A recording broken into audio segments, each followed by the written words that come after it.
안녕하세요. 헌터입니다. 오늘 분석해볼 기업은 테슬라입니다. 이제 작년까지만 해도 테슬라 주가 상당히 좋았죠. 3배가 넘게 뛰었고 트럼프를 등에 업고서 엄청난 폭등을 이어갔습니다. 하지만 올해 들어서는 반대로 트럼프를 등에 업고서 아주 꼬꾸라지고 있는 상황입니다. 특히나 최근에 이제 트럼프의 관세 부과 이슈가 전 세계적으로 엄청난 이슈를 불러왔습니다. 아주 칼춤을 추고 있는 현재 상황에서 전 세계 증시가 무너지고 있습니다. 앞으로도 계속해서 무너질 것으로 예상이 되고 있는 현재 상황에서 자, 이런 테슬라도 이를 피해갈 수는 없었는데요. 이제 향후 주가가 어떻게 될지가 이제 많이 좀 걱정이 될 것 같아요. 그래서 오늘 분석을 통해서 향후 주가의 흐름, 그리고 이제 보유자분들 대응이 중요하겠죠. 목표가 설정부터 물려 계신 분들 대응 방법, 그리고 신규 진입 관점까지 다양한 투자 전략도 함께 알아보도록 하겠습니다. 자, 이어서 공매도 현황입니다. 공매도 최근에 악재가 터지면서 조금 올라왔어요. 1% 정도. 자, 다만 아직은 3% 미만이라서 우리가 걱정할 수준은 아니다라고 보여지고 있습니다. 좀 지켜보면 좋을 것 같고요. 이어서 동사 재무제표 분석 시작해 보도록 하겠습니다. 먼저 실적부터 살펴보겠습니다. 자, 실적은 최근까지 꾸준한 우상향에 있습니다. 자, 올해보다는 그래도 내년에 상승폭이 더 클 것으로 보여지고 있고요. 에비타 순이익도 올해는 상승 분위기는 나쁘진 않습니다. 하지만 예상치가 이 상승폭이 계속해서 좀 낮춰지고 있다는 점이 좀 아쉬운 상황입니다. 그래서 상단이 계속해서 내려오고 있다. 이렇게 보시면 될 것 같습니다. 최근 재료가 좀 안 좋다 보니까. 자, 하지만 이제 어쨌든 올해부터 계속 반등 분위기고요. EPS도 올해부터 계속해서 올라가는 분위기 일단은 괜찮아 보입니다. 자, 그리고 배당은 없기 때문에 참고하시면 될 것 같고요. 이어서 자, 부채 비율 살펴보겠습니다. 과거에도 그렇게 높진 않았지만 두 자릿수 진입 이후에도 꾸준하게 우하향하고 있습니다. 최근에 60대까지 내려왔습니다. 괜찮아 보이고요. 자, 다만 ROE가 좀 아쉽죠. 상당히 좋았던 과거에 비해서 지금은 10대까지 내렸어요. 과거에는 20, 30대에 계속 넘나들었지만 좀 계속해서 줄어들고 있는 수익성은 아쉬워 보입니다. 자, 이어서 이제 마지막으로 현재 PER은 114.5배, PBR은 10.3배 나오고 있습니다. 그리고 현재 주가 밸류에이션 상황은요, 지금은 이제 적정 주가 근처까지 왔다고 판단을 하고 있습니다. 그렇게 고평가도 저평가도 아닌 제 가치 받고 있는 현재 구간이다 말씀드리겠습니다. 자, 이어서 동사 관련 이슈 한번 살펴보도록 하겠습니다. 테슬라가 주요 시장인 중국에서 정치적 불매 타깃이 될 가능성이 높은 상황입니다. 앞서 중국은 미국이 중국에 부과한 34% 상호 관세에 대응을 해서 오는 10일부터 모든 미국산 수입품에 34% 보복 관세를 부과하겠다고 밝혔습니다. 그래서 이제 보복을 시작을 했고요. 이로 인해서 중국 소비자들이 BYD, 니오, 샤오펑과 같은 이런 중국산 전기차를 구매하게 될 것으로 판단이 되고 있습니다. 자, 이로 인해서 이제 테슬라의 브랜드 훼손으로 전 세계적으로 미래 고객이 될 수 있는 수요를 최소 10% 이상 잃을 것으로 판단이 되고 있습니다. 그래서 굉장히 보수적으로 잡아도 10% 시장에서 보고 있습니다.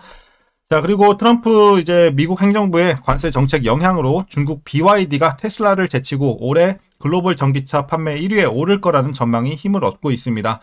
자국 보호 정책이 오히려 자국 기업에 칼을 겨누게 된 셈인데요. 트럼프 행정부의 의도와 달리 글로벌 기업의 생산 기지가 중국에 몰릴 것이라는 분석까지 나오고 있는 상황입니다.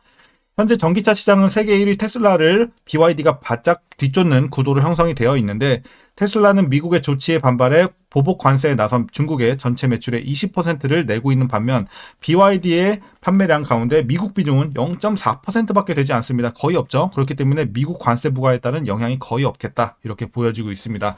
자, 그래서 올해 1분기 테슬라의 글로벌 전기차 판매량은 33만 6천여 대 정도 될 것 같고, 최근 3년간 가장 낮은 분기 실적을 기록할 것으로 나오고 있습니다.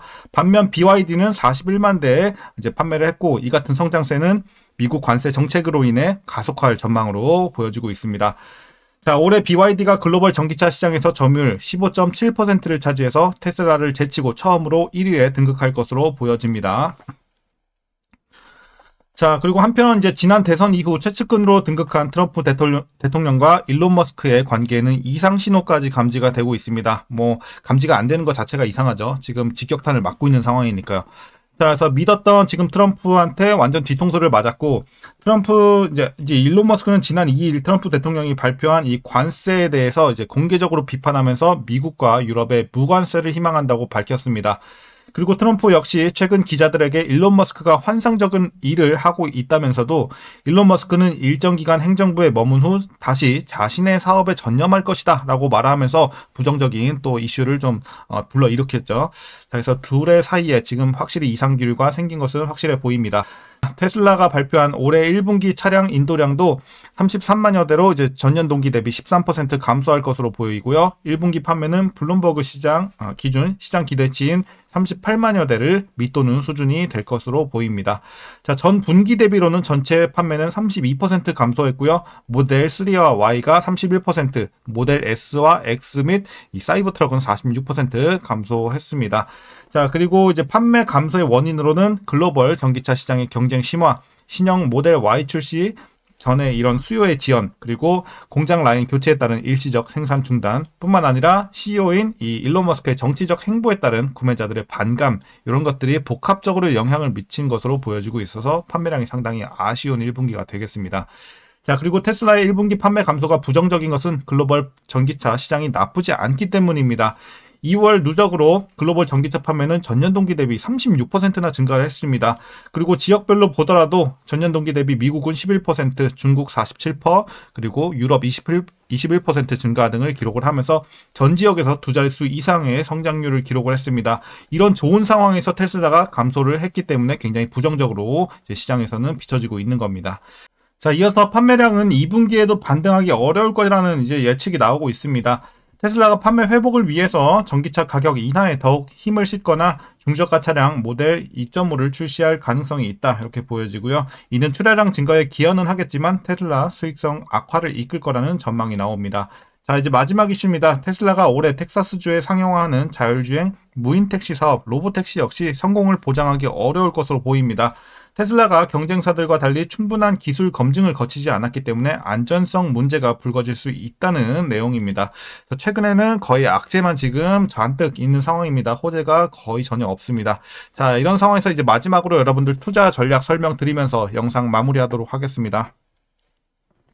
자, 먼저 신규 진입 관점에서는 반대 의견 드리도록 하겠습니다. 물론 이제 재료 자체가 좋았다면 지금 엄청난 기회로 봐야 되겠지만, 자, 현재 악재가 연일 쏟아지고 있는 가운데 이를 물론 초장기적인 관점에서는 당연히 기회로 볼 수는 여전히 있겠습니다. 하지만 당분간 올라가기는 쉽지 않은 상황입니다. 반발 매수가 나온다고 하더라도 상당히 제한적일 것으로 판단이 되고 있기 때문에 여러분들이 중기 이하로 좀 노려보시는 분들은 전혀 가망이 없어 보입니다. 그래서 초장기로 대응하실 분들에 한해서는 그래도 한번 들어가는 것까지는 제가 말리지는 않겠지만 당분간은 어쨌든 상승하기 조금 힘들어 보입니다. 그래서 신규 진입은 반대 의견 드리도록 하겠고요. 이어서 보유자분들 대응 방법입니다. 먼저 목표가부터 설정하도록 하겠습니다. 자, 현재 목표가 $350 제시해드리도록 하겠습니다. 물론 과거에 엄청나게 좋은 재료 들어오고 폭등을 이어갈 때만 해도 $1000까지도 보는 상황이었는데, 지금은 엄청난 악재들이 들이온 상황에서 이제 전 세계 경제가 지금 위기에 처해져 있는 만큼 굉장히 보수적으로 내릴 수밖에 없었습니다. 그래서 $350 일단 제시해드리고요. 자, 보유자분들 탈출할 수 있는 분들은 탈출하는 게 현명하겠습니다. 그러니까 제 말은 여러분들 손실 폭이 크지 않거나 본전 근처에 계신 분들은 다른 종목으로 갈아타시는 걸 권장드리고요. 당분간은 오르기 좀 힘든 상황이기 때문에, 물론 이제 가능성이 아예 없는 건 아닙니다. 트럼프가 갑자기 관세를 부과하기로 했던 이런 이슈들을 좀 취소를 한다든지 아니면 완화를 대폭 한다든지 이런 식의 좀 내용이 나오지 않는 한 당분간은 계속 지지부진함을 이어갈 것으로 판단이 되고 있습니다. 그래서 변수는 그것밖에 지금은 없다고 생각을 합니다. 트럼프 제가 속마음을 알 수는 없는 거니까, 그래서 여러분들이 각자 한번 고민을 좀 해보셔야 될 것 같고요. 자, 어쨌든 탈출할 수 있는 분들은 탈출하시는 게 좋을 것 같습니다. 불확실성이 너무 크기 때문에.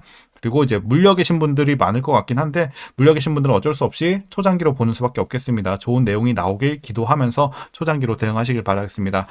자, 그래서 이제 꾸준하게 좀 가져가시고 오히려 이럴 때 물 타셔야겠죠. 그렇게 좀 진행을 하시는 것을 권장드리겠습니다. 그럼 이제 물타기 전략 말씀드릴게요. 마지막으로 물타기 어떻게 진행을 하냐.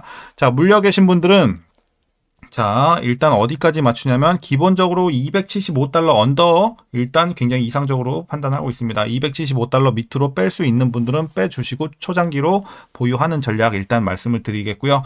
너무 고점에서 물려서 여기까지 못 빼겠습니다 하는 분들은 일단 목표 주가인 $350 밑으로라도 최대한 내려주시고 가능한 데까지 내려주시고 마찬가지로 초장기로 보유하는 전략이 유효하겠습니다. 자, 그리고 여러분들 물 타면 안 되는 구간, 자, 여기 275달러 제시해드린 요 라인이죠. 275달러 밑에 이미 위치가 되신 분들은 굳이 물 탈 필요 없겠습니다. 여기서는 평단 얼마 안 내려고 비중만 커지기 때문에 손해입니다. 물 타지 마시고 보유만 꾸준히 해 나가시길 바라겠습니다. 자, 오늘 전략 여기까지고요. 어쨌든 뭐 전 세계 증시 굉장히 좀 힘든 상황인데 좋은 내용 들려오길 간절히 바라보면서 여러분들 좀 힘내시길 바라겠습니다. 자, 그럼 오늘 영상 여기서 마치겠습니다. 감사합니다.